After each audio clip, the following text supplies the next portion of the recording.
So welcome everyone back to the healing room. Tonight's topic of conversation is archetypes. Some of you may know about them. The archetype is a concept that was brought into our collective awareness by Carl Jung, the Swiss psychiatrist and psychologist.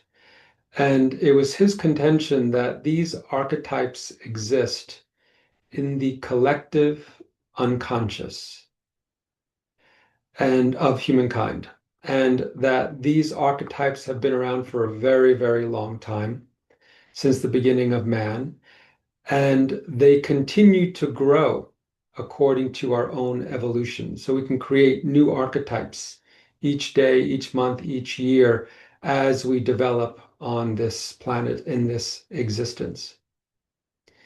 And so these archetypes are very significant. I have spoken a lot about the subconscious mind in these healing rooms and how important it is to come to know your subconscious mind, because it's the subconscious mind and its content that's running the show, not the conscious mind. So if you imagine the iceberg, what we are truly conscious and aware of is a very small amount, that which is visible right above the ocean's surface.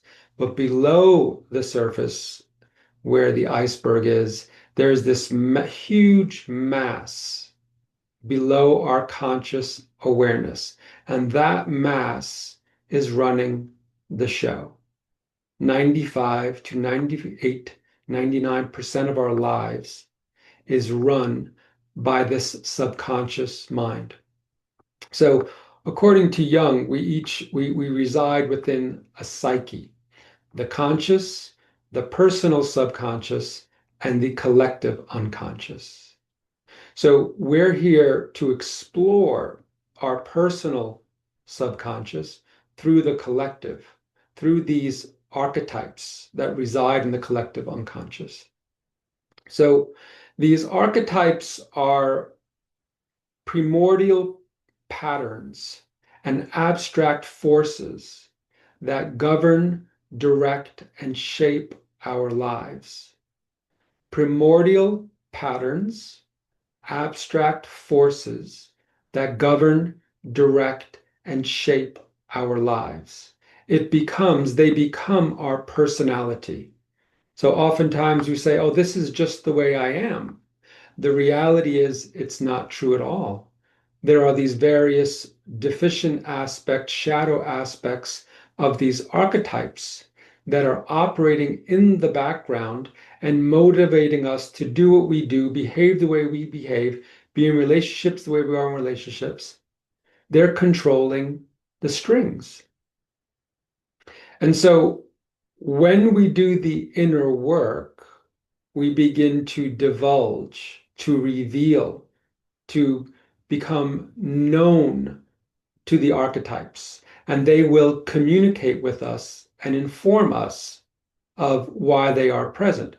So about 30 years ago is when I was introduced to the archetypes by my inner voice, when one day it said, it's time to integrate the archetypes. And I didn't know much about them at that point in time.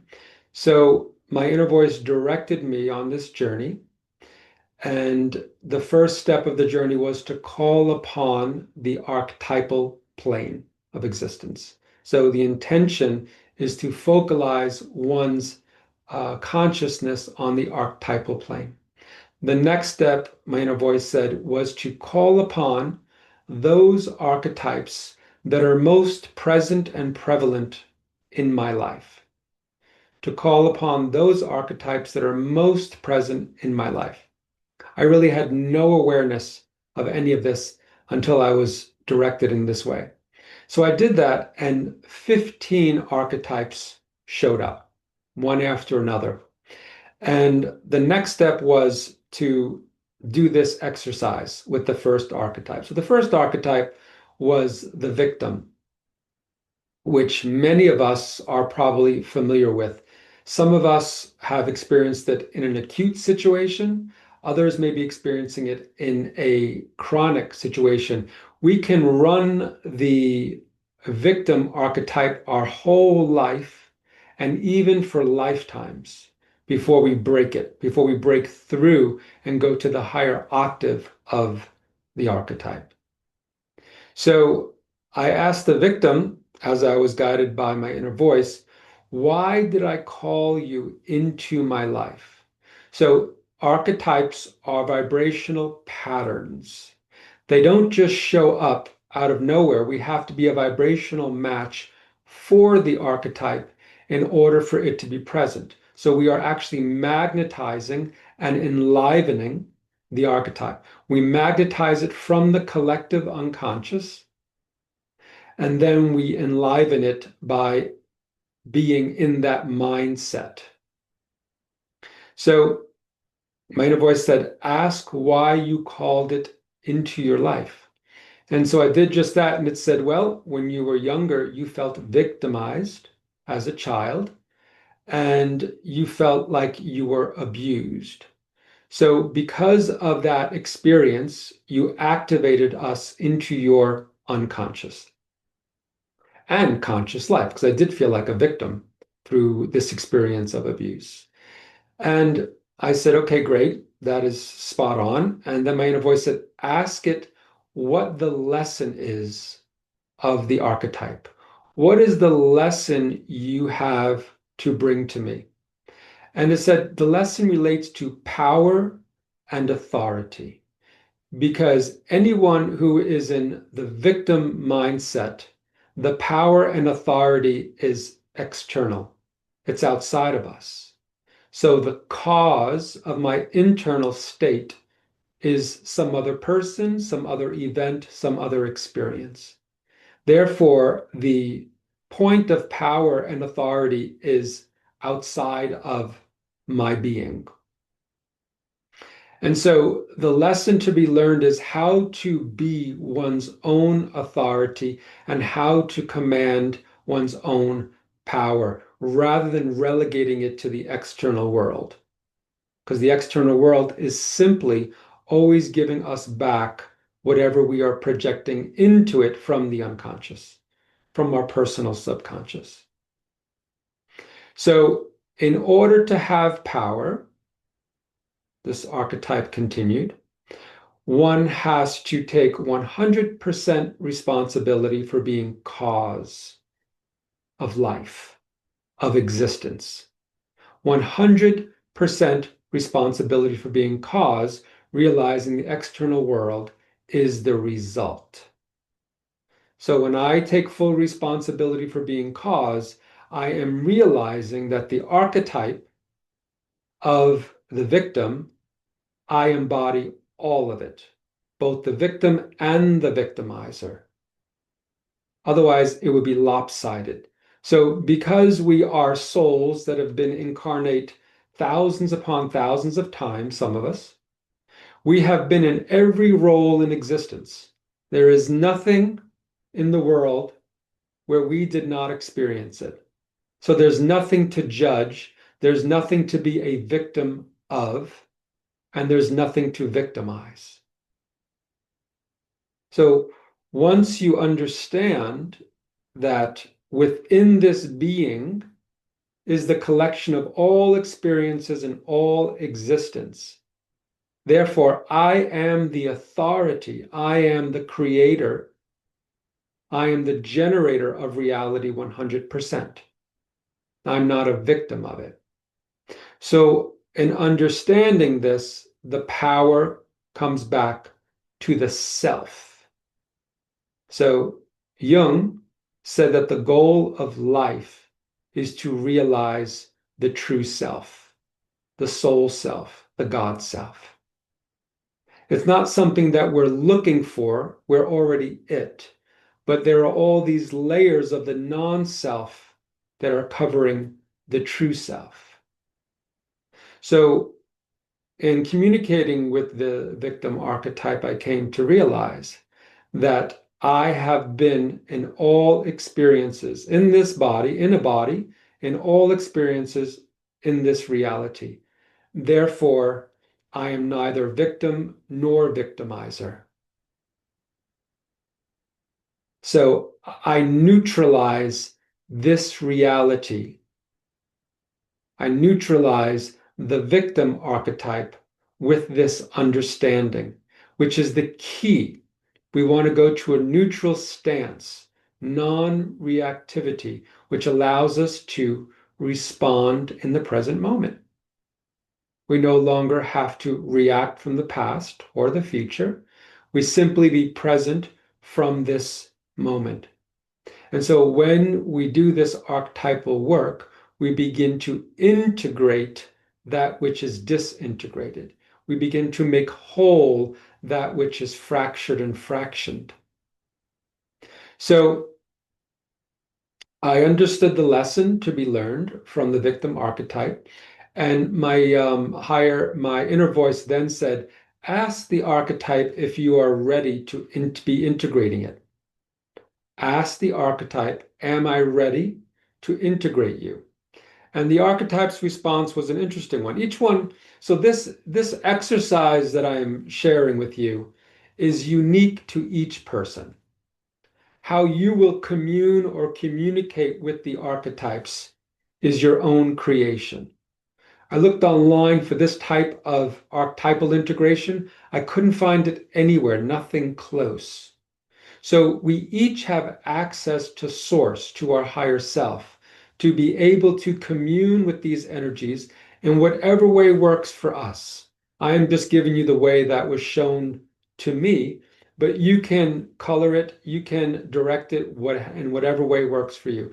But the questions are good prompts in order to activate the archetype and be in relation to the archetype. So my inner voice then said, ask the archetype if you are ready to integrate it. And the archetype said, when you become aware of something in your subconscious, it means you are ready to integrate. So when you see something, when you become aware of something, it's the first stage of integration of a shadow. And so when the archetype speaks to you, you have to notice in your body how it feels, the idea of letting go of the shadow aspect. How does it feel for me to let go of this idea that I'm a victim of my childhood? Am I ready, willing, and able 100% to let it go and take full responsibility for the fact that the reality that I am the creator of my own life? No one is creating life for me. No one's doing anything to me. Everyone is an actor in my own stage, in my own production, for my own doing. Am I ready, willing, and able to integrate this shadow aspect? Now, if the mind chimes in and says, but wait, it really did happen. And if I let it go and do as you say, then that means they are scot-free. So that is a mental resistance to the integration. And if you notice that, you then have to counsel that part of yourself, that fragment that wants to hold on to being a victim. The issue with being in the negative shadow state of an archetype is that the archetype is siphoning your life force energy, the battery of your being. Because everything in the subconscious requires energy, right? Everything requires energy. So if there are unknown shadows that are operating on the dysfunctional aspect of the archetype, we're losing energy every single day. So it behooves us to pay attention to the guidance from our higher selves, from the archetypes, so that we can integrate the shadows and move to the next level. No longer lose energy, but allow the higher octave of the archetype to recycle our energy. So the archetype said, yes, you are ready to integrate the shadow of the victim as long as you're willing to take 100% responsibility for being cause, for being the creator of your own life and existence. And so my inner voice said, before you integrate the archetype, ask the archetype for a gift. Ask it for a gift. And so I did that, and the archetype said, the gift that I can give you is the capacity to possess your own power and be your own authority, to be your own center point, where the center of existence is within you, not outside of you. Now, the gift aspect could be different for each person. So that is unique to each one of us. Then my inner voice said, now allow it to integrate into your heart, thank it for all of its teachings, its lessons, and integrate the archetype into your heart. So here now is a fragment of ourselves that was in the subconscious that is now conscious and now integrated. So we've neutralized the shadow aspect of the victim. Then my inner voice said the next step is to call upon the higher octave of the victim archetype. And so I called upon the higher octave. I didn't know what it was. And what presented itself was the spiritual warrior who knows itself, who knows its power, who knows its truth. And so I brought that archetype deep into my being, into my energy system, and I allowed it to integrate. And as it did so, the next archetype presented itself. So that is an example of how we can work with a particular archetype, a particular entity or energy or pattern in our lives so that we may go from the shadow aspect to the light aspect, from the deficient aspect to the exalted aspect. We're always wanting to raise our frequency, to raise our consciousness in this world, in this reality. That is the soul work, to go to the higher octaves of our psychology. For example, instead of being in a state of anger, go into a place of gratitude. Instead of fear, going towards courage. We're constantly doing the inner work to support us in elevating our consciousness and our frequency, that we may live more and more into our soul self, our true self. And so the process of accomplishing that, according to Jung, was the individuation process. Individuation, becoming our true self, our true essence. And in order to do that, we have to dissolve all the conditioning that we have been fed, that we have bought into, that we considered ourself.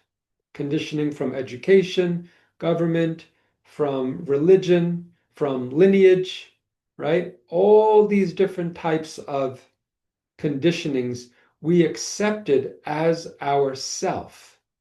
And it's useful in the beginning because then we have something to work with. But ultimately, the goal is to go into these archetypal patterns, and some of them may be very, very ingrained, especially if it's in our lineage. We have to go into these archetypal patterns, commune with them, receive the gifts, the lessons for ourself, for our lineage, integrate them, and then go to the higher octave. This is what life is truly about. This is what we're here to do. And this is why it's important not to get caught up in the external world, right? The bread and circus of all that's going on outside of us. Remember, the authority, the power is not outside of us. The power is within. And we have so many entities, positive, enlightened archetypes that we can call upon whenever we are in need of support.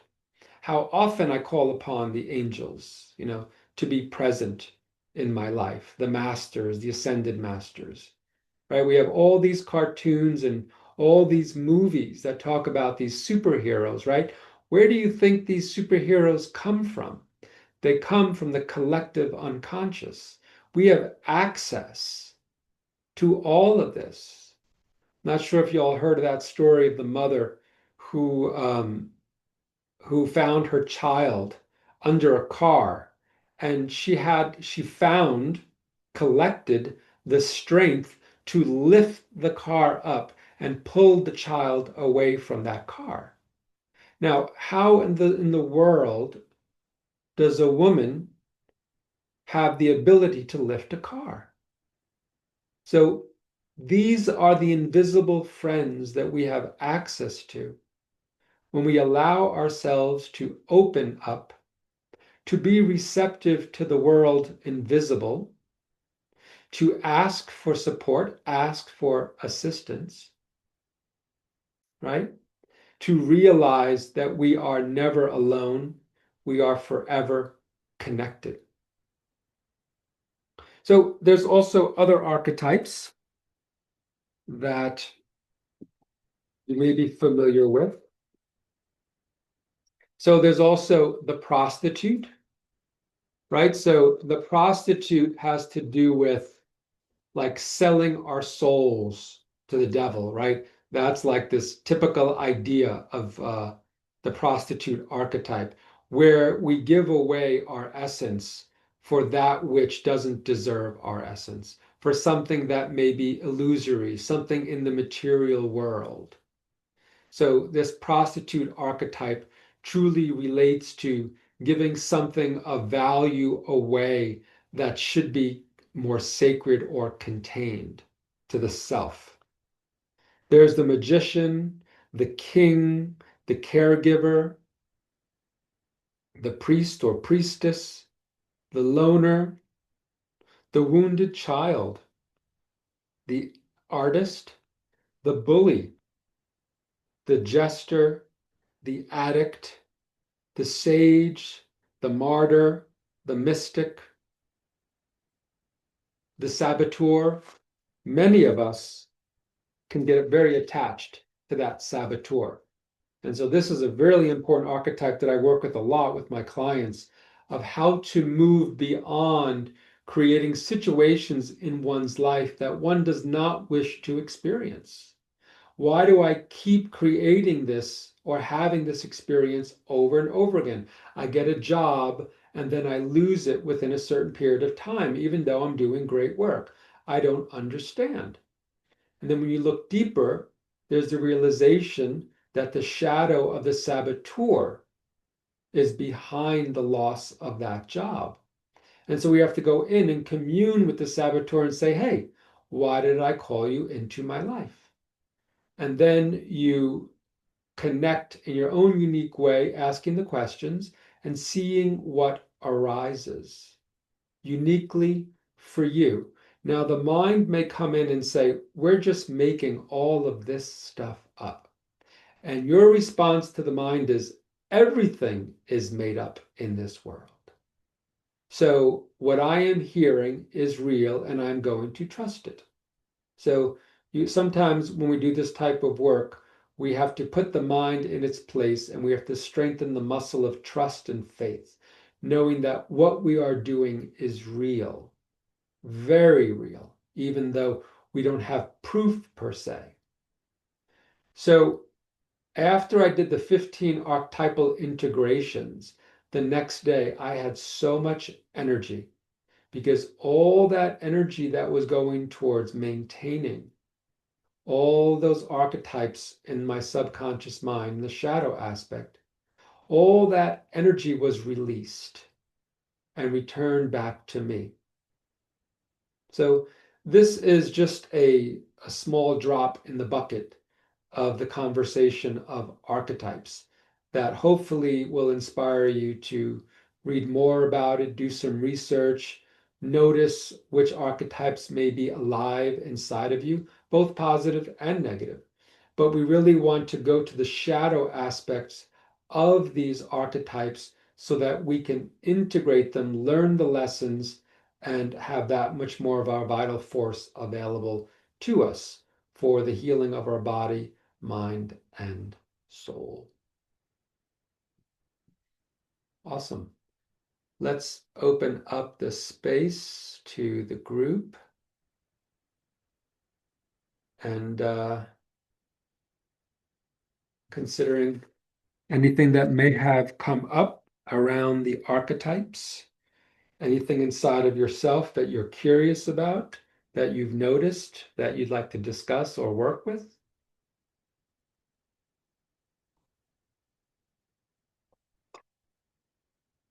I have a clarifying question. Are they, I often think of them as the negative aspects. Is that accurate, or are there archetypes? Like it's a negative aspect, and then the integration has a positive outcome. No, all archetypes can have a negative and a positive aspect. So, depending upon how we relate to the archetype. So, the lover is an example. The lover can go into the shadow aspect and be a seducer, or the lover goes into the higher octave of, love of God, love of unity consciousness, love of humanity, unconditional love. So it depends on where we're at in the spectrum of the specific archetype. I don't know how the victim archetype, the victim sounds like a shadow aspect. That's why when I did the exercise, I called upon the higher octave and a different archetype presented itself. So all the archetypes have their spectrum of positive, shadow, of positive, negative, and shadow to light. And it's up to us to, discover and reveal what it is the archetype wants to present to us. But the goal ultimately, the two goals, is first to neutralize the shadow aspect and then bring to life the enlightened or the positive aspect. That's to me how my inner voice guided me on that archetypal journey. And it's fascinating what they have to say because it sounds like our own self when they speak. And you're like, but that's what I thought about myself. And it's like, well, yeah, because you called upon the archetype. And then the archetype is like an overlay on top of our personality, right? It becomes part of our persona, part of the masks that we wear. And so it's the archetype sounds like us when we talk to them, but it's just the archetype that's always been present with us. And if it was with me since I'm a child, then of course it's going to be like, yeah, that sounds like me. Yeah, that's what I believe, because that's what happened to me. But the reality is, if I live in life as a victim, then I'm going to be continually losing energy and continually creating experiences to verify that I am a victim because this world is continuously proving us right with our thoughts, beliefs, patterns, ideas, continuously verifying what we consider truth. And that is why we can see the archetypes in the world by the people who show up in front of us. Why do I always attract, like for me, chatty Cathy? People love to talk to me. So that archetype of the non-present person who's always chattering and never listening, right? It's that but what do I hold? I hold the healer. I hold the mentor. I hold the counselor archetypes. And they are picking up on that, so I'm going to draw those people to me. And then my job is to neutralize it when they show up so it knows, yeah, I'm sorry you're having that experience. I'm not on the clock right now, so I'm not going to step into the mode. I have to tell myself that because the archetype is so strong inside of me. I immediately want to go to that place of caretaker, mentor. I have all the answers, on and on it goes. But I have to neutralize that part of me, that archetype, so it doesn't keep attracting these types of people. So you see how that works? However we are vibrating, we're going to bring to us those people, those experiences to confirm reality for us. So these archetypes are everywhere in the world. we're meeting them every single day. So it can be a fun exercise to get to know these people and um, to learn from what they are presenting to us. Yeah, so that's a good question. They're not only negative, the archetypes, they contain a spectrum from the negative shadow to the positive light. Who else? What else?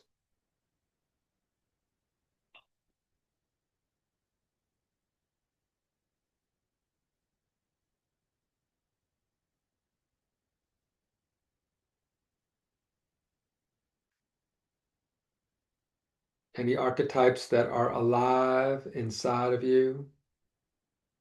Questions? Deanne, what archetype is alive inside of you?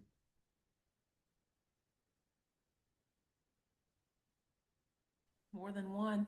Yeah, you have the jester, right? Yeah, And it's really a helper for you. to a point. Yeah, Yes. So that jester serves a certain purpose, right? right. But when it's used in the shadow part, it covers up the deeper grief, like the clown, right? With all the makeup and running around making everybody happy. And then it's by itself after the show, taking off its, you know, taking off its face, its makeup with tears in its eyes because it's so sad. And many comedians actually suffer from that, depression, severe depression, some of them. I think So, the actors too, because after the show's done, they crash. Very similar. right. So that jester is on a spectrum, and I think you're pretty good at staying in the neutral zone and playing with it and having fun with it. Thank you. What other archetypes are present? For me, Yeah. um, victim, saboteur, orphan, Hmm. quite a few. I have the awareness piece at least. Right. So if you went to the orphan aspect Mm. and asked it, why did I call you into my life, into this lifetime? What would it have to say? To find home and family within myself. Wow, you got it. So that's the lesson. So Yeah, you created being an adopted child so you could activate the orphan so that you can realize, oh, I am family. right. It's within me and I can generate it anywhere I go because I can connect to anyone. Yeah. So what is the higher octave of the orphan? Hmm. Hmm. Um, inclusivity and bringing groups of people together, I think, diverse people together So and community. community. Yeah, community. Community is the higher octave of the orphan. Right. And so you are fulfilling that purpose. You are the center and you draw all these people towards you and create all this community.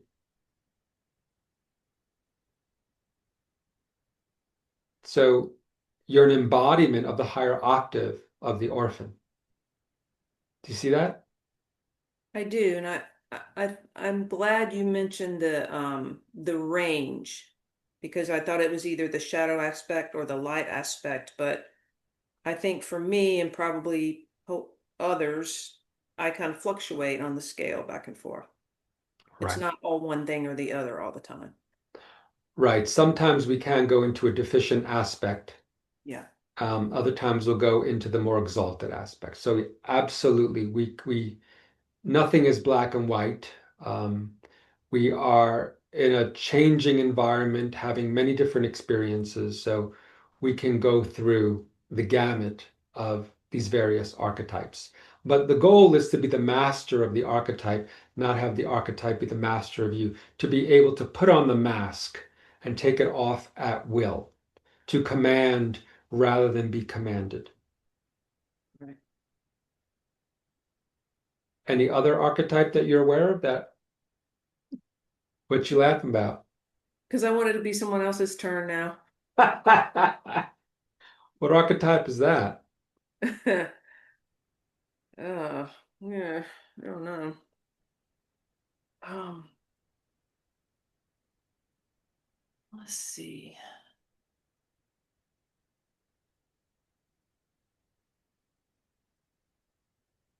I don't know. How about the judge? Is that there? Not as prevalent as it used to be, I would say. Good. What would the higher octave of the judge be? Or the Hmm. critic? Um, what we were talking about before, which is um kind of no expectations, just more like allow people to be how they are. So the witness? Yeah, the the compassionate witness. Yeah, you got it. Yeah. Yeah, you're working on all of these archetypes with awareness. Yeah. That's awesome. Thank you. Thank you. Sure. Anyone else? Devin? Hello. Hi. Hi. Yes, I have many archetypes that we've worked on. Um, the prima donna was one that it doesn't, that one doesn't, I mean, no, it can still come up. I'm more in awareness of it. Um, the saboteur for sure in my marriage and just like the chestnut bud flower, like just doing the same thing over and over. And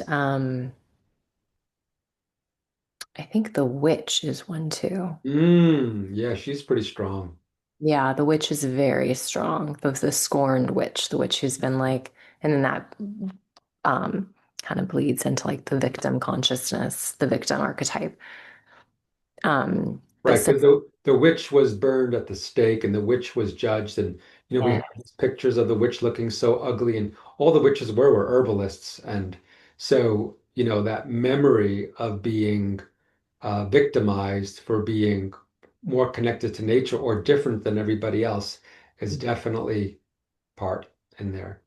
yes, for sure. And that comes up with me like, oh, they won't understand anyway. I'll just, you know, stay in my lair in my house and isolate. So those are the ones that I think I work with the most. Wow, so she's actually still very, very present because when you said the witch, I could feel it coursing through your system. So you want to check her out and see what she has to. Absolutely.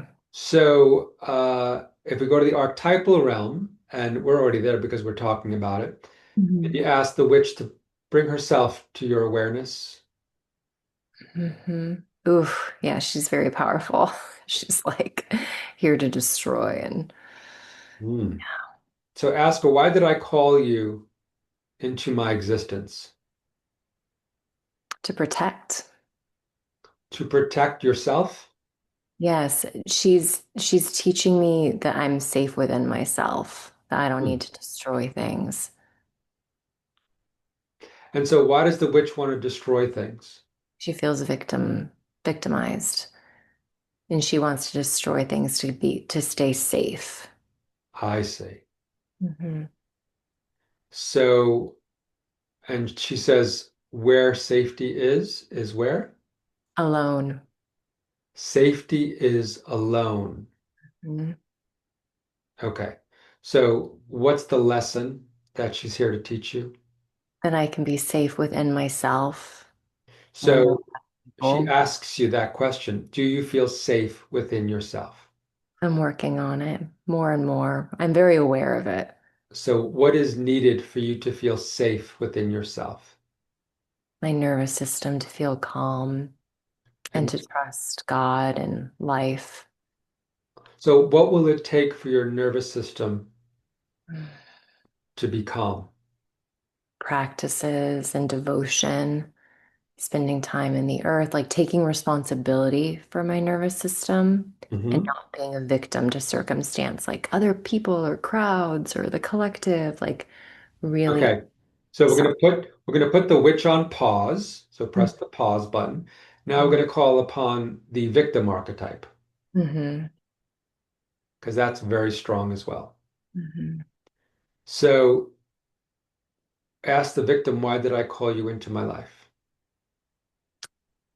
To teach me about, wait, I don't know this one. I have a blind spot with this one. Why did I call you?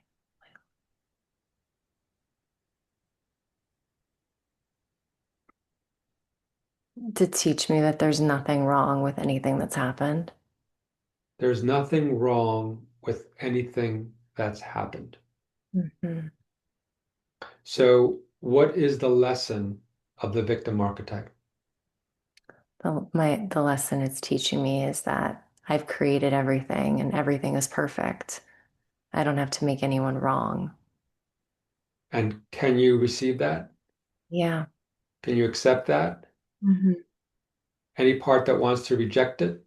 Yeah, a little bit, like consciously, probably like I think 5%, maybe Uh-huh. more. It's just like, but what if men, I have a big thing with like men and they do this and, blah, blah, blah. There's still that piece that's a little wants the escape hatch. I see. Mhm. There's another archetype there for that one. So ask the victim archetype, am I ready to integrate you? Yeah. Great. What is Mhm. the gift that the archetype can give you before you integrate it? It can give me the gift of just allowing things to unfold exactly as they're meant to be, to the rest in my heart. Okay. So just take a few deep breaths into your heart, integrating the victim archetype, knowing that you are the creator of your reality 100%. There's nothing externally happening to you, everything's happening through you, from you.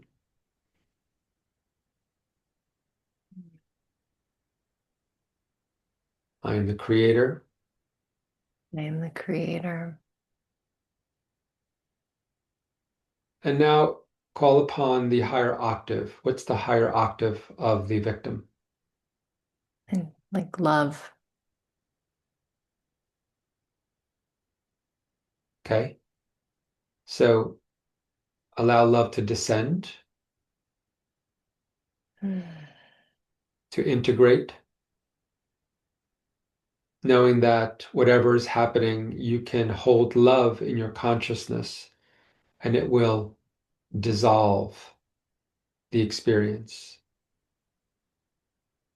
I tell the story of that Tibetan monk that was put in prison in China for 10 years.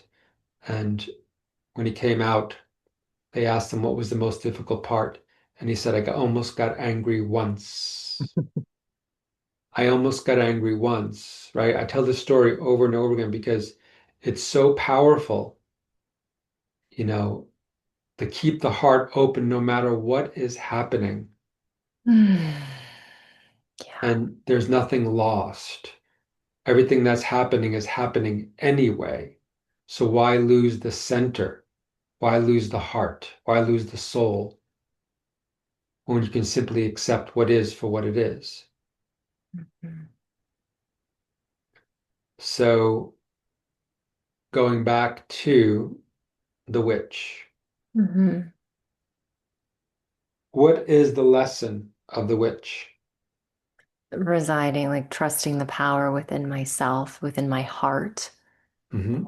to banish people or run away, to feel safe. I can have that power within my heart, within compassion. Hmm. Ask her if there's more work to be done or if you're ready to integrate. She says there's more work to be done. Yeah, I saw that. Mhm. Ask her what more work needs to be done.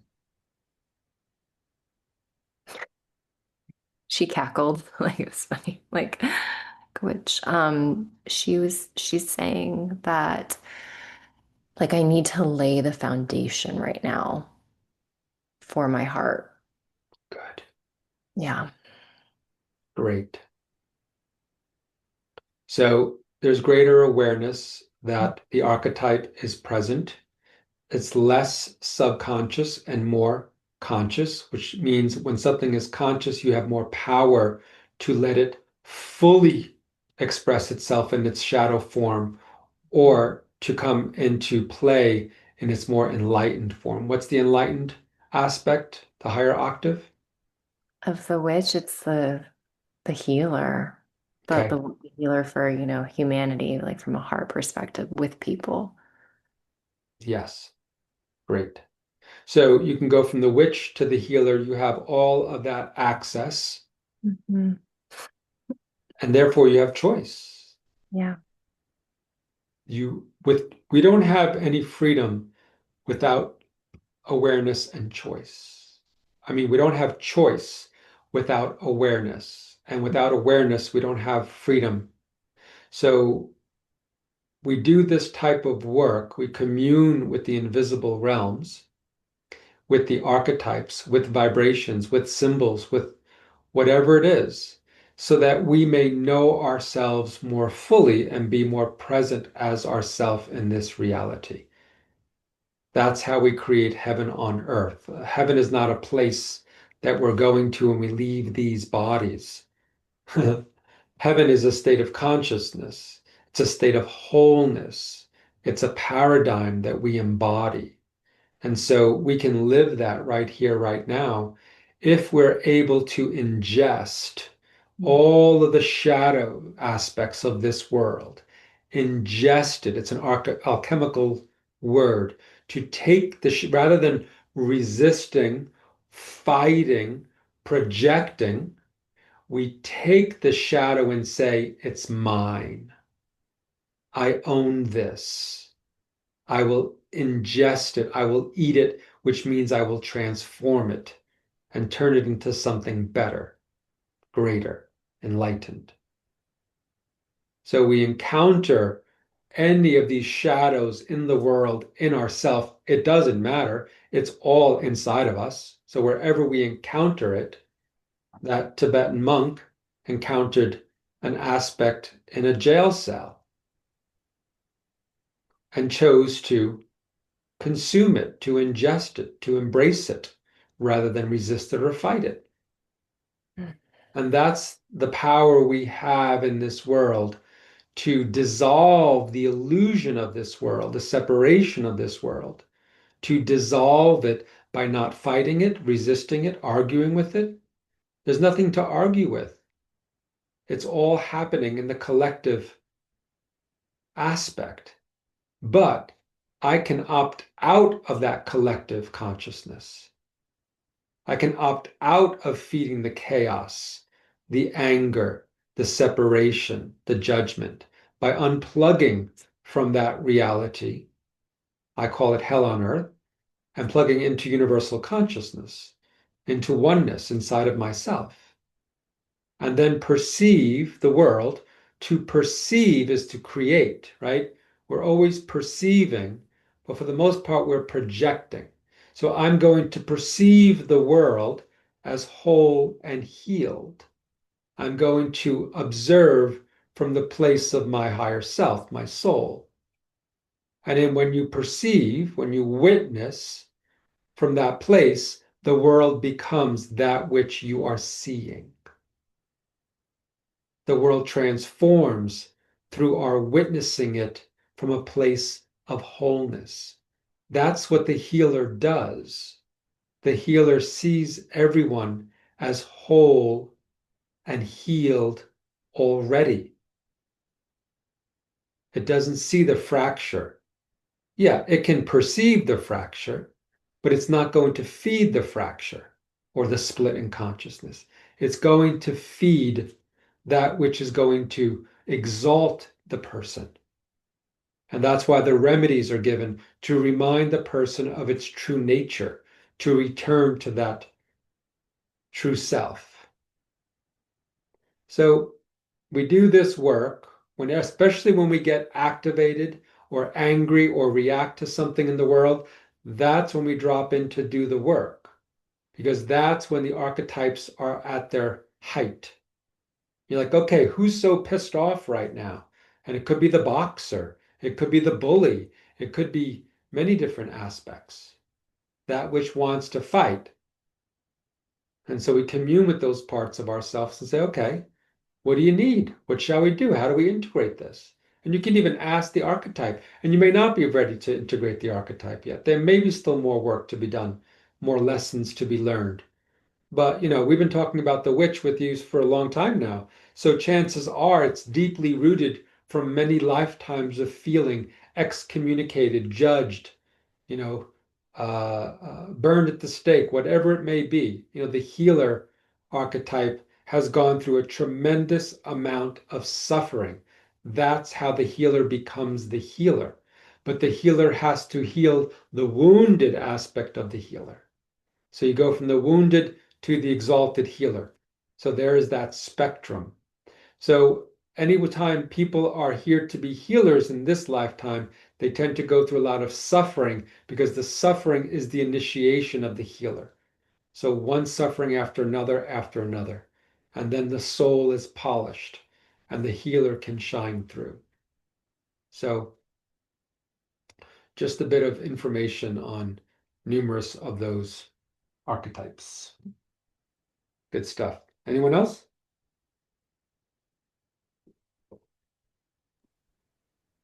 I have one that is kind of activated right now. I don't know what to call it, but it's the feeling of unworthiness, which I'm so bored of. A lot of work, not work, a lot of um, uh, experience of contentment over these last few months had me think that the unworthiness was fading or, no longer as strong as it was in the past. But I had the experience recently of the potential of receiving something really special and beautiful. Um, and I've had 2 or 3 nights where I couldn't sleep and I was up late ruminating about my siblings talking like, how could she do that? How could she have that? That's bigger, better than what she deserves, or she can't have that much money. Like I've had this whole like little play I've done over and over and gotten so angry about it. And like my mind's argued with the archetype. Um, like, why are you here? And all the reasons it shouldn't be here. So there's the split in consciousness. Your ego wanting to banish the shadow. You cannot banish the shadow. So the goal is to step into it. So, unworthiness. Why are you here? What are you here to teach me? What can I learn from you? And then let it go and speak to you. So, if you allow unworthiness, what archetype doesn't feel worthy? I don't know the names of all the archetypes. A victim wouldn't feel worthy, but I don't feel the victim archetype Nope, necessarily. not the victim.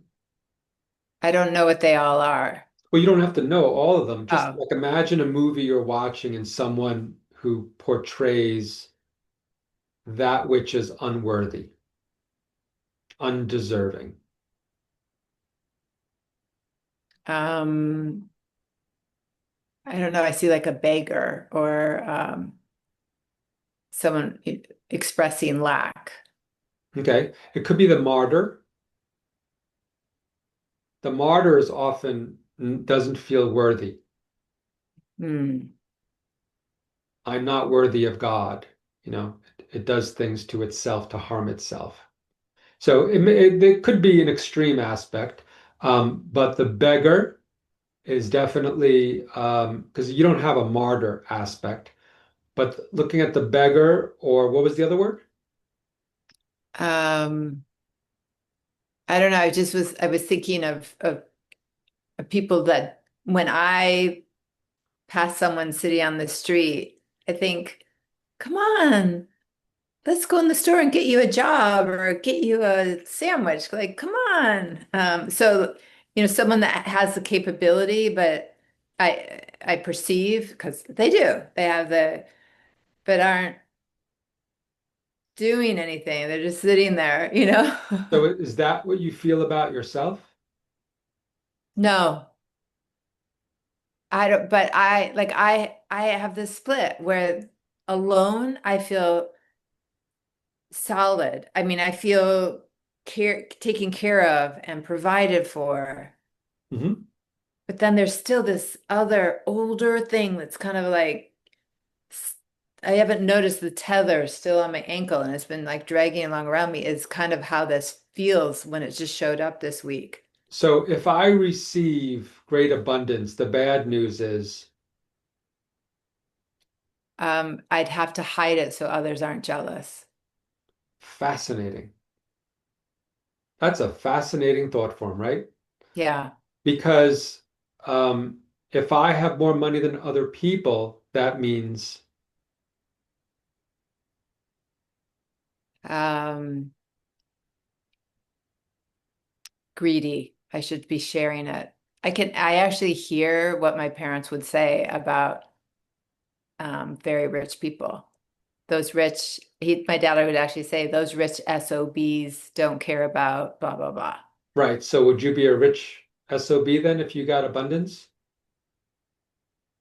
Um, there would be, I must not care if I'm keeping abundance for myself and not giving it away to everyone. So yeah, if I kept the abundance, So if what's the I, spectrum of, so it's not worthiness per se. It is a split between poverty and abundance mm, and receiving the abundance I am. So which archetype is, because you're close in there. So the opposite of the of a beggar is um, a CEO. I don't know. Like I'm thinking of like monetary. so someone with a lot of money. So um, king or a queen, Right. Okay. and the beggar is the pauper. Right. So why call in the pauper? So to find out who this shadow content is, you have to kind of understand the bigger picture of these energies, these archetypes. So how to best explain um, so worth could be the center point, and the pauper, it isn't that they're not worthy, it's that they are in a place of non-receptivity perhaps, and the king or the queen is in the position of full abundance. So in order to neutralize the situation, what is the lesson of the pauper? To be receptive, open, grateful, to drop this limitation, to take off this costume. Right. So the pauper also says it's a choice. there's a choice. Can you see the choice?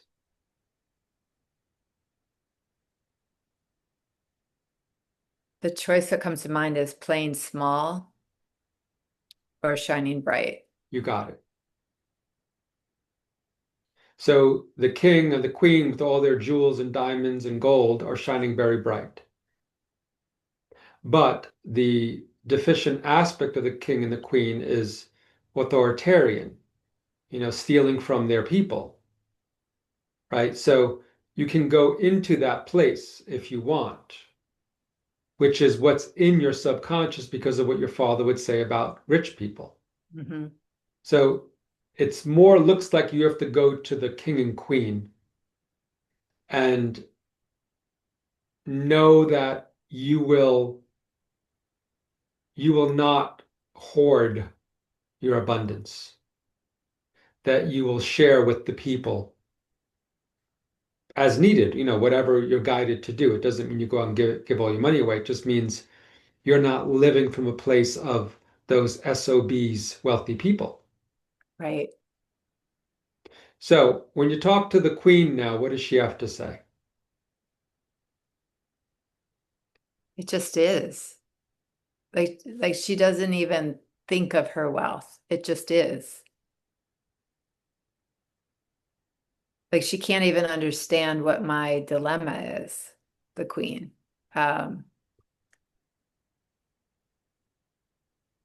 so what is the deficient aspect of the queen that's speaking?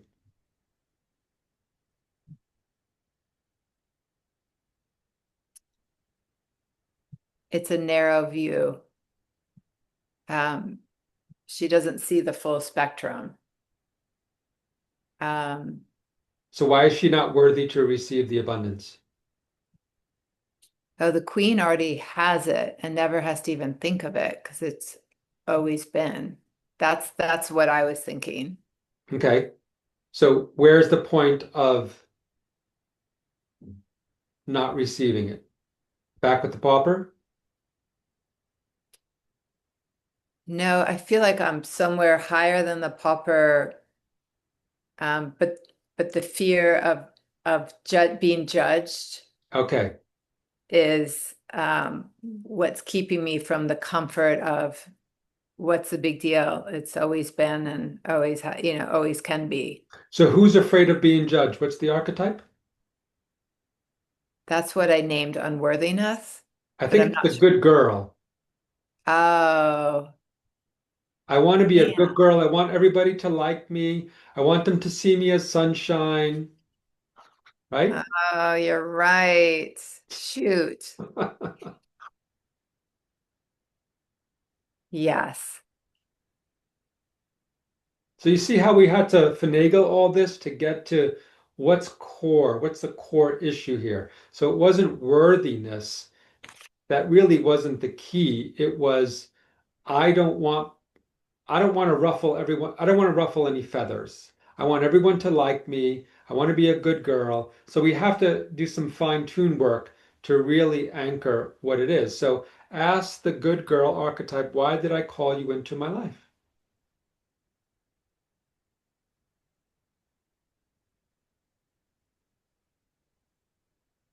There's in the state of goodness, there's tranquility. There is no ruffles. Um, it's a very safe place. So if I'm judged, then they don't see that goodness, and then that's not safe. That's not comfortable. The good girl's very comfortable.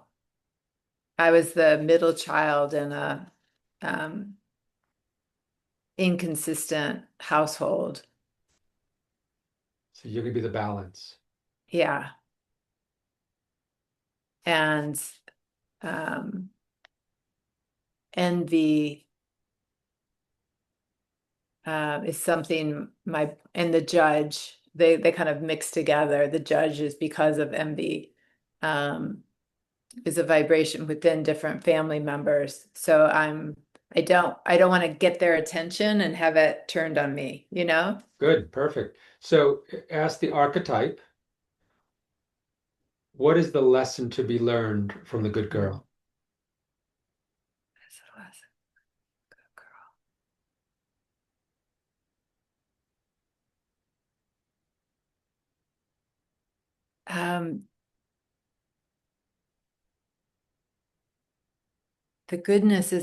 The goodness of what I am isn't conditional or confined or defined by anything out here. Yes.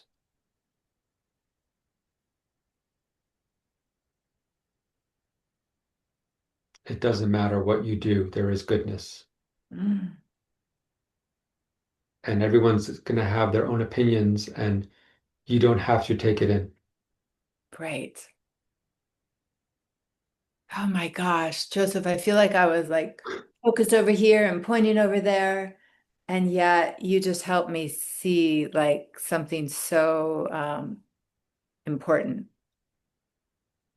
Yeah, she'll occupy a good amount of time and energy because that's a strong mask. Yes.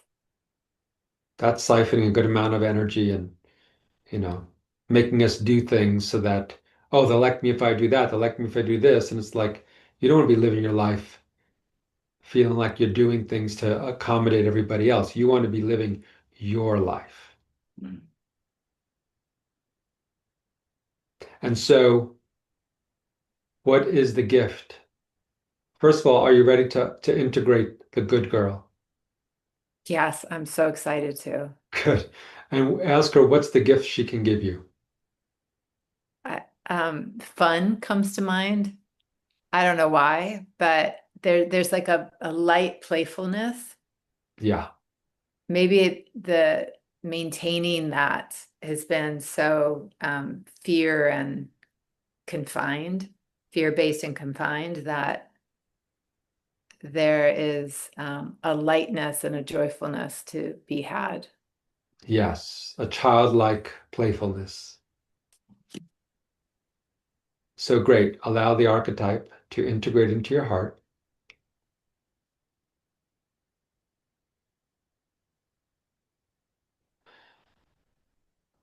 And then call upon the higher octave of the good girl. And who shows up?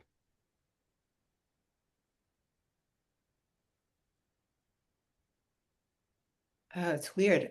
Amma, the hugging saint, just came to mind, which is totally not. So the higher part is a very loving, generous aspect of me. So she represents the mother.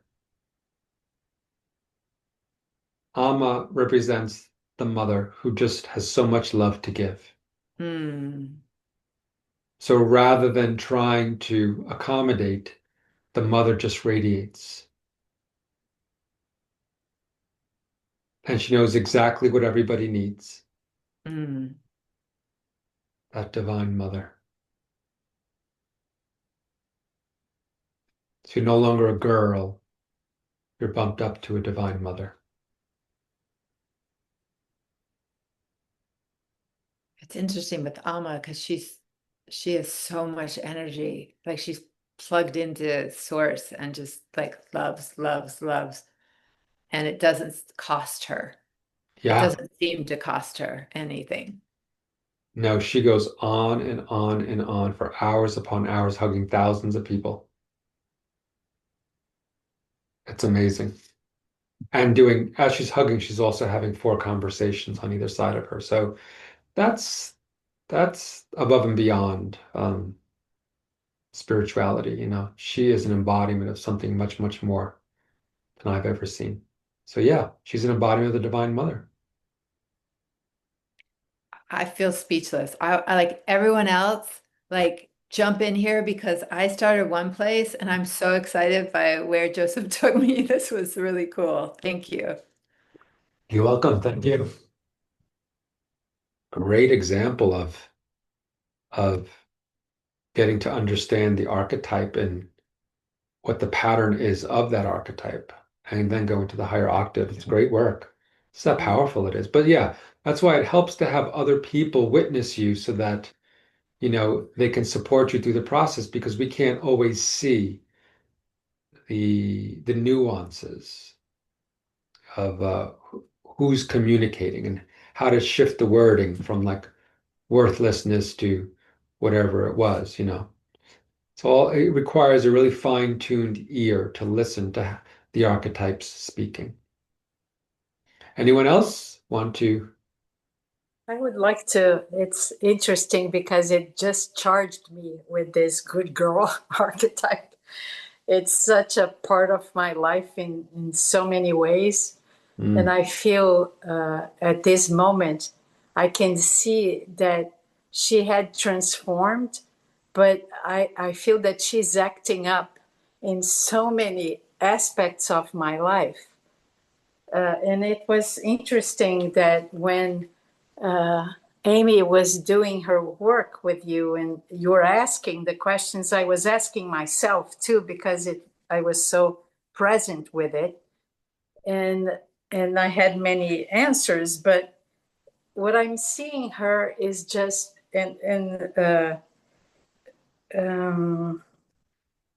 so what the lesson, what is the lesson for me that when I asked was the lesson is and to be learned is to speak truth. It's almost like she holds that space for me to be who I am and to have a voice. And I feel like I've been creating situations that I have to, it's almost like I'm acting up her all the time. I feel like I'm having fits like I never had in my life with the boyfriend that I have that he, that it's like it's funny to see. So I would appreciate any insight or anything that we can go and I heard also what's the gift for me is to feel free and to speak my truth, to have my own voice, like clear and not be like accommodating. Yeah. So you're saying the good girl is acting up and doesn't want to be a good girl anymore? No, not at all. Right. So that's what's happening. Okay. So why did she come? Why did you call her to you? I think I called her to me for protection and to be loved. To be loved. Yes, that resonates. Because if I'm a good girl, then everybody will love me. Yeah. Okay. And so, what are the lessons the archetype wants to share with you?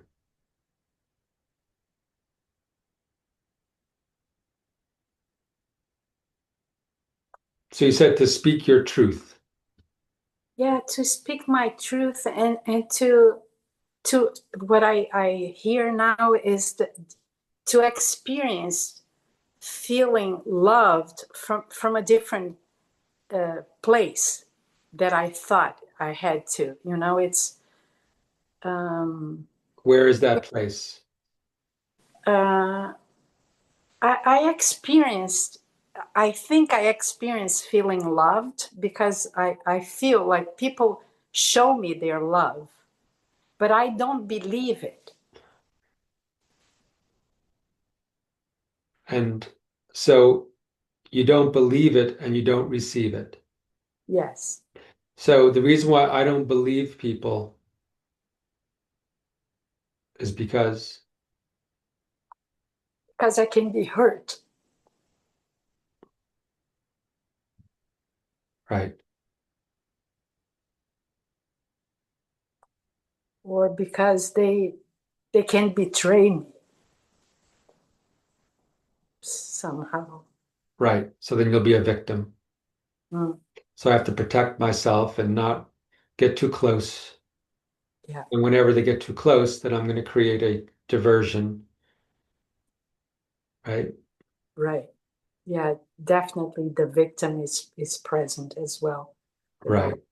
I can see. Right. It's often common that the victim will show up at some point to um, reveal itself for integration. So that's why we have to do multiple ones at the same time sometimes in order to progress with another one. So usually the victim is a good one to start with and then see who follows in the queue afterwards. So I'm going to put on the mask of the good girl so I can be loved. But in reality, I don't trust when people love me because they can betray me. They may betray me. So this is how we start forming complexes. And so there's archetypes in there, but then there's also these, coping strategies of surviving life because I don't really trust life. I don't really trust people.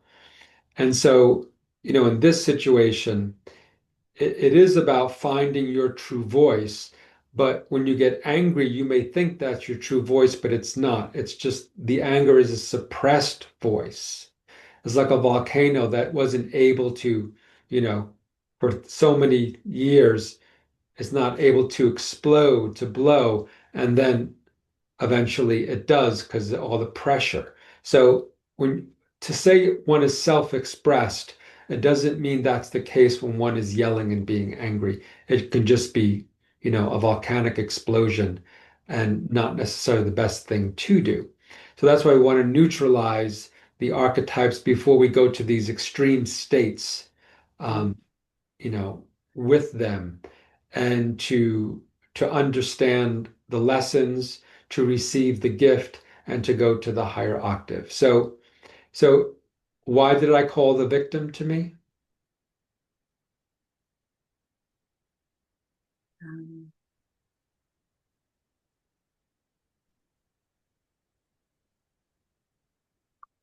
um, it's comfortable. It's comfortable to be a victim. What's comfortable about it? Um, it's something that um, I can retreat. I see, an old friend. I see. Are you willing to give up this retreat and step into another way of being in the world? Yes. Good. So, what is the lesson of the victim archetype? Uh, I think the lesson is to take full responsibility for myself, Yeah. for my life.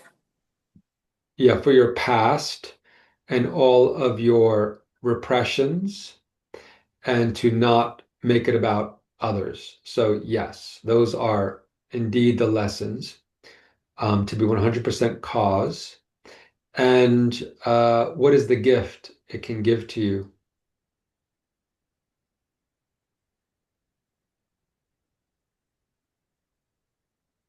I think that sovereignty. Yes, I heard freedom. Yes, being your own person, Yeah. not being the result of some external situation. That you're free to be you, that you're free to speak Yes. whenever you need to. Good. And so allow yourself to integrate. Take a few deep breaths in and let the victim archetype integrate into your heart. So I'm tracking her while just like I was tracking Amy. Um, so I can feel when things are flowing and moving. If I felt like there was like with Devin and the witch, I could feel there was still more. That's why I asked her a very specific question Mhm. because I knew there was more that she had to integrate. But here I'm guiding you, Claudia, to take a few deep breaths in to integrate it, and I'm tracking her in the integration process, and then calling upon the higher octave of the victim and who shows up.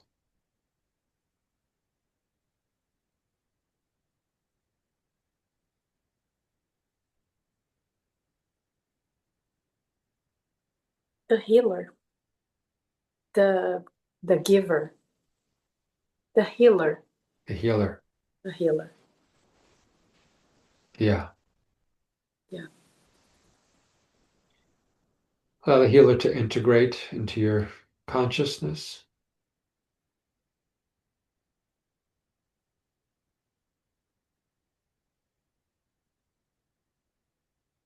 Interesting. So that in this case, the victim may very well have been the wounded healer, and then the higher octave is the healer, the integrated healer.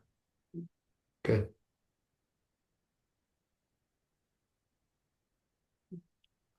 And what are you aware of?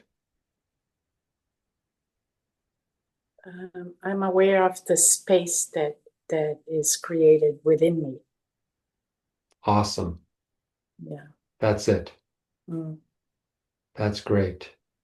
And yeah, and continue. If you find others, it's just very simple, 4 questions. Very, very simple. It's not complicated to do. But sometimes, again, we can get stuck when we're so in it ourselves as to doing the extra. Like sometimes I'll do it and I'm so in it, I'll fall asleep. So like when you get so close to something, Yeah. that's going to integrate, like something comes in, like the saboteur will come in and Yes. oh no, not yet. We're not doing that yet. So yeah, sometimes we need someone else to hold space for us to be able to see us more clearly. But that was a good integration, Claudia. Thank you. I really appreciate Sure being thing. here with all of you and with you. Thank Thank you you. for your help. Who else? What else? Yeah, Leanne. I've been hesitant to talk. I've been learning so much from all of you. Thank you. But when you just said sometimes you're so stuck, I've been hesitant to talk because I feel so stuck, Joseph. I don't even know where to start. I keep saying this and it sounds like an excuse for everything, but it's a big deal. So my mom died in spring and I'm like taking care of her estate with cruddy siblings and just trying to muck through all of that and kind of redefine who I am without a mom in the world. And I have capacity to like go back and work on some childhood stuff now that she's not here, kind of guarding that space, I think. So I've been getting a lot of good things out of this, but I just really feel like I have a cloud over me the last little while. And I have a pretty strong spiritual practice, but I met with my spiritual teacher the other day who I don't get to see in person that often anymore. And I've been working with her for a long, long time. And so there were a group of us, and she was asking where we all are on our path. And I'm like, I am nowhere on my path. I don't really have access to much higher right now. I can certainly witness that I'm very in this physical world, doing a lot of things, having a lot of people want things for me, and probably being the good girl and the martyr and the scorned witch and a lot of these things. But I just can't, and this is what my teacher pointed out. She said, well, I just really want you to be able to access the goddess or the higher light that keeps you from taking all of this too seriously, from keeping the cloud too thick over who you are to be able to shine through. So what's the archetype that's this dark, heavy cloud? I have no idea. Well, that's the conscious mind, right? So the Yeah. conscious mind only knows very, very, very, very, very, very little. And so to find the archetypes, we have to drop into the body and into the feeling of who is communicating in the background.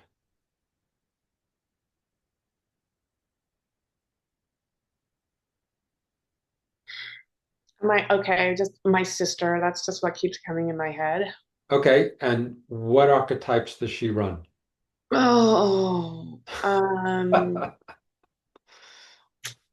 I'm kind of afraid of her. She's my older sister, and I've been very in touch lately with how much influence she had over me as a child and how much that has formed my life. I've kind of been like, this child is kind of pissed off. She's not kind of pissed off. She's pissed off. Was your sister an authoritarian, a bully?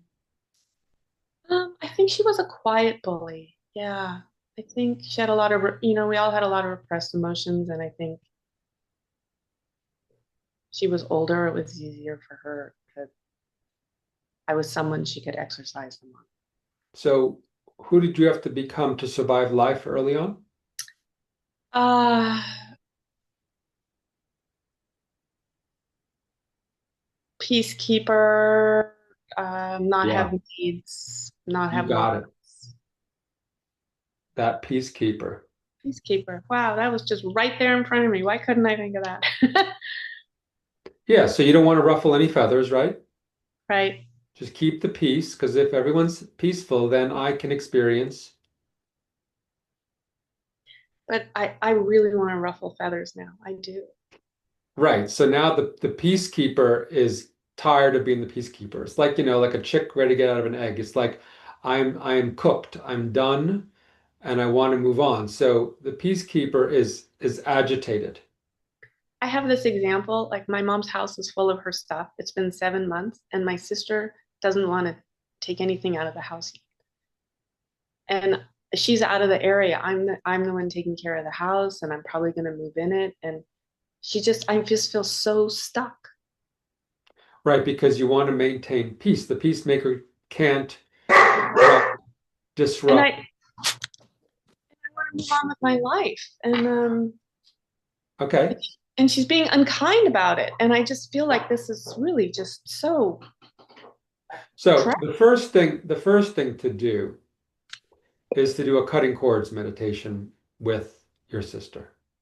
First Yeah. thing. Yeah. Because you're intertwined in a relationship energetically for a very, very long time. So you have to cut those cords, and you may have to do it a few times because they're deep. And again, this can I've done be, it a few times, but I'll keep doing it more. yeah, because it could be incarnational. So when you have a deep incarnational pattern within another soul, then there's the deeper digging because that root, that weed tree root is very, very deep.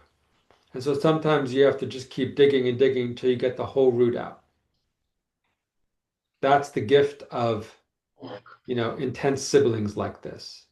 So we have to do the work to get back our power.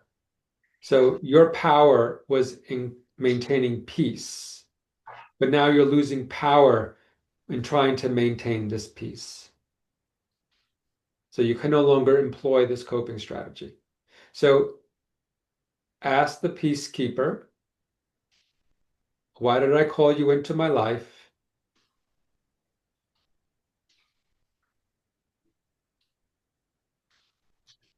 Keep things calm, and so they would feel more safe. Correct. Okay. So, what is the lesson to be learned from the peacekeeper or lessons? Mm.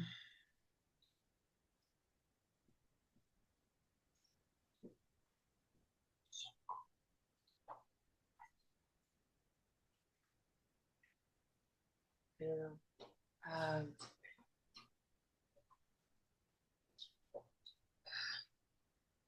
It's in the name, the lessons. keeping the peace inside of yourself. Mm. You're the only one you have to keep peace for. So that's the calm in the eye of the storm. There's always going to be storms around you. You can't be chasing storms and trying to quell them and calm them down, but you can be the calm in the eye of the storm. So the peacekeeper becomes the one who keeps the peace internally and therefore generates it all around itself. That resonate?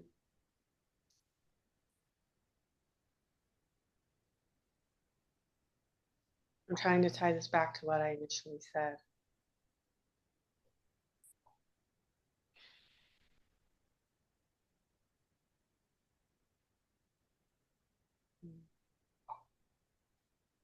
not feeling like I'm under this cloud. So how does the cloud relate to the peacekeeper? Hmm.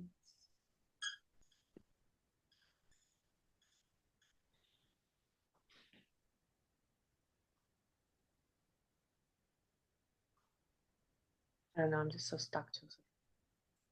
Well, see, that's another story. You tell a story of stuckness, and you're going to experience stuckness. So no more story of stuckness. You're not stuck anymore. Just make up whatever you may feel the connection is between, because part of what you do is you dissociate, right? And I'm asking you not to dissociate. So when you say, I don't know, you're dissociating. Yeah. So if you stay with it, how does the peacekeeper relate to this cloud above you? And know that you know the answer, it's inside of you.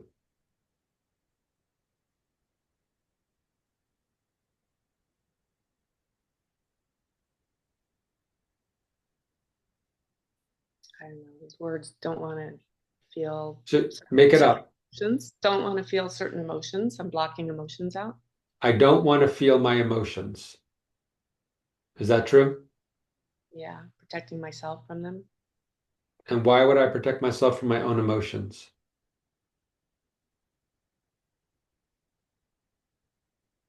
Painful to feel them. Yeah, and it doesn't work with the peacemaker. Peacemaker is neutral, right? All neutrality. You would go against the peacemaker if you felt your emotions, if you yelled, if you got angry. Mm. But to keep the peace inside yourself, that's exactly what's needed. So now you get to express yourself. You get to tell your sister, this is what we're going to do now. I'm going to clean out this house. Right? Yeah. Where's the authority? I'm really afraid to do that, but I think that's what I need to do. What's going to happen if you do that? I'm afraid I'll lose my relationship with him. I really am. Mm-hmm. It's already strained. Right. But the relationship is a dark cloud hanging over you. It is. So what kind of a relationship is that you want to maintain? Yeah, not a good one. Yeah, it's not serving you and it's not serving them. You're keeping her in a position of authority and you're keeping yourself in a position of inferiority. That's not a relationship. That's an imbalance. So you get to be with the peacekeeper, and when you're ready, you will integrate the peacekeeper. But still, there's part of you I can see that wants to maintain keeping the peace so you can maintain this relationship, even though this relationship is not working for you.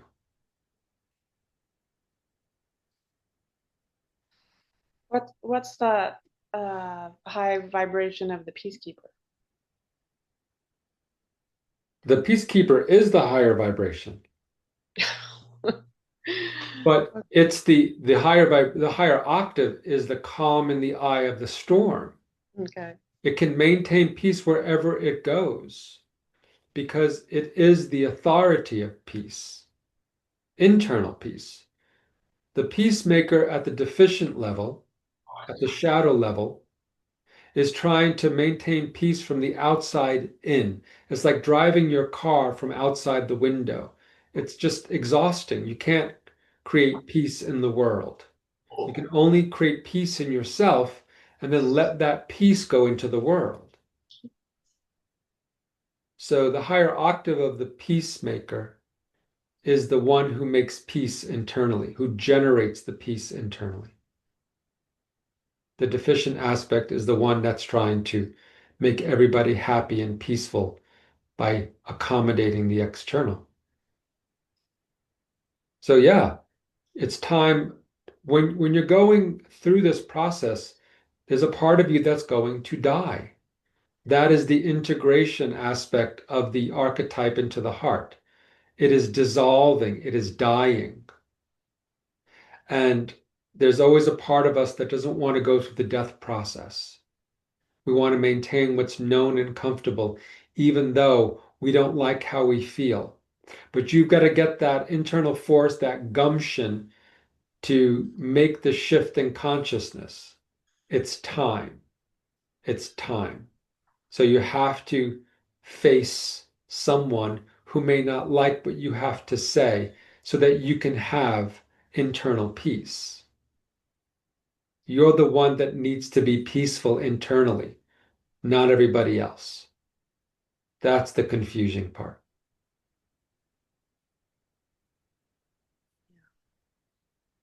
That's really helpful about something that I've always carried with me needs to die or dissolve, my relationship with my sister. Yeah, As I know it needs to be different. absolutely. Absolutely. And the amount of power that will come back to you, it's extraordinary. Because I've had the peacemaker as well. And once you realize, oh, people create chaos in life, it's not my problem. I'm not the one who's supposed to maintain the peace with them creating chaos. That's their issue. So once my mind finally got it, it was very easy to be like, oh, I'm done. I'm just gonna be peace within myself. But even being peace in myself, I can actually activate people into negative states because they don't want to maintain peace. So that's okay. If they don't want the peace, then they can be in their state, but I'm still going to hold the peace inside myself. So you are truly the peacemaker, but the proof of it is not coming from outside of you. The proof of it is that you feel peace, not a dark cloud. So be peace, be an embodiment of it. Let everybody else have their own experience in life. Thank you. That was really helpful. You're welcome. Good stuff. This can go on and on and on with the archetypes because they're so profound and so deep. There's such a depth to it, and there's no way we can really get into the complexes that they all, each one possesses so many different complexes and nuances.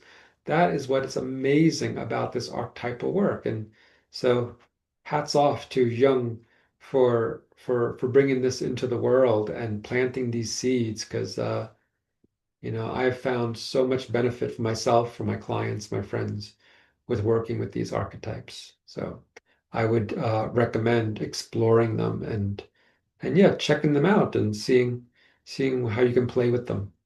And if there's a really particularly hard one, you can there are certain symbols that you can look at that will unlock the mystery of the archetype. So I was thinking about that one for myself with a certain archetype and looking for a symbol that I can look at, kind of like a yantra that helps to unlock that that tendency to want to hold on to that archetype, to feel so connected to something and not want to release it. So sometimes we have these aspects that are just cemented in our consciousness, and we have to, find an energetic Michelangelo to crack all that stuff off so that the true David, the true self, can come out of that cement, out of that stone. It's a Are you process. are you saying there's symbols out there that we can? Yeah, I haven't explored them. I haven't discovered them per se, but Jung spoke about these symbols that we can incorporate that usually have a circle around them that helps us return to ourself, that helps us come back to our center. And I thought I could maybe find them for particular archetypes that help to integrate their energies. But no, I have not discovered them yet. That'll be another book maybe in 20 years or maybe in another lifetime or something, but I'm busy doing so many other things. I just had this in a bookmark in my consciousness of doing a talk on archetypes because they've intrigued me for so many years, ever since that first day when my inner voice introduced me to this exercise and the profound shift in consciousness I experienced by integrating 15 archetypes. I mean, it's profound. So, yeah, I thought that it would be an apropos topic, especially because I love talking and delving into the subconscious mind, because that's when you're gonna get the most bang for your buck in a lifetime in the subconscious aspect. So I am constantly doing a deep dive. And anything that helps us to integrate it, I'm all about sharing. So thank you all for being present tonight. I look forward to seeing you next time. You're welcome, Kimberly. And it'll be December 4th, the next gathering. If you have any thoughts or ideas of something you'd like to hear discussed in the healing room, please send me an email. I'm always open to, ideas. And until then, may you all be well and enjoy your life and your being.